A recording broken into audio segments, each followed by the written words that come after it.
Joe Flum served in the Marine Corps for 6 years and did a tour overseas. I did Operation Enduring Freedom from 2010 in the fall till 2011 in the springtime.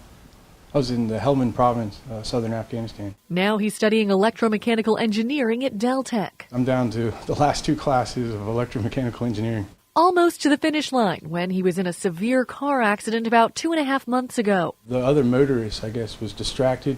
Cell phone, I'm not exactly sure, but the other motorist just came into my lane heading west as I was heading east, hit me head on. It left me pretty banged up. Before the accident, he had a paid internship and a part-time job. The accident put him in a wheelchair for a month. He's still recovering and unable to work. It shattered my femur. I broke my knee. It also broke my hip. So I've got a rod connecting my hip to my knee. They had to screw my knee and my hip back together. But bills don't stop. Through the recommendation of a professor, he found out about the Delaware Commission of Veterans Affairs and the Delaware Veterans Trust Fund. I talked to them about not being able to pay my bills. Like I had at that time, I had just enough money to get through the first month, and I made all my bills. Leaving with just a little bit left in my checking, I was basically wiped out. The trust fund stepped in and offered to cover 3 months of his rent. Just the stress of going to school as it is, it's quite substantial, and to take on any more like kind of adversity, it kind of becomes a challenge, and then losing my ability to work and earn income, and then this really stepped in, and it's quite a relief. It's quite a relief. James Cornu walked through the doors of the DCVA for the first time about a month ago. I've been unemployed since mid-November due to medical reasons and was unable to find work, and I was finding myself becoming evicted out of my apartment, and I was 2 months behind in rent, and I basically was face down in the mud for the first time in my life to where I couldn't take care of myself. He served as a hospital corpsman in the Navy for 21 years. Best 21 years of my life. There's no greater feeling than serving your country and being with the men and women that you serve with. There's a bond.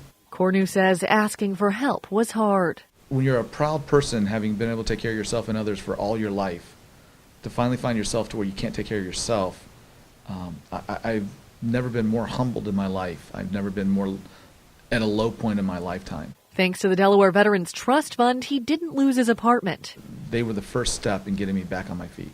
He now has a job. I would hate to think, had I been evicted, I wouldn't be in the place where I am now to when a job opportunity came along for me to take it. I think I would have been so worried about where I was living or not living, the difficulty of feeding myself, everything that was going on. So the call will come in, can you please help me?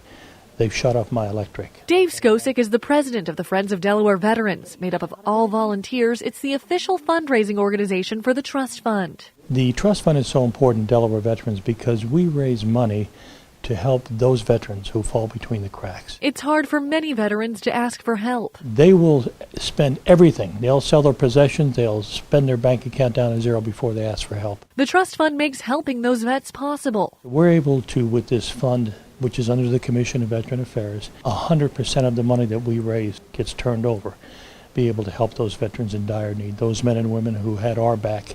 Now it's time to have theirs. I don't think I could have survived this semester. I couldn't have maintained my college without the veteran service. I would have had no income. Neither Flum nor Cornu knew this service was available. I didn't know about any of the services available in Delaware as a whole until I literally fell off my feet and on my face. I hit rock bottom, and I finally started asking questions, and people really were helpful. The Trust Fund needs donations. There's always a need, and there's not always the means.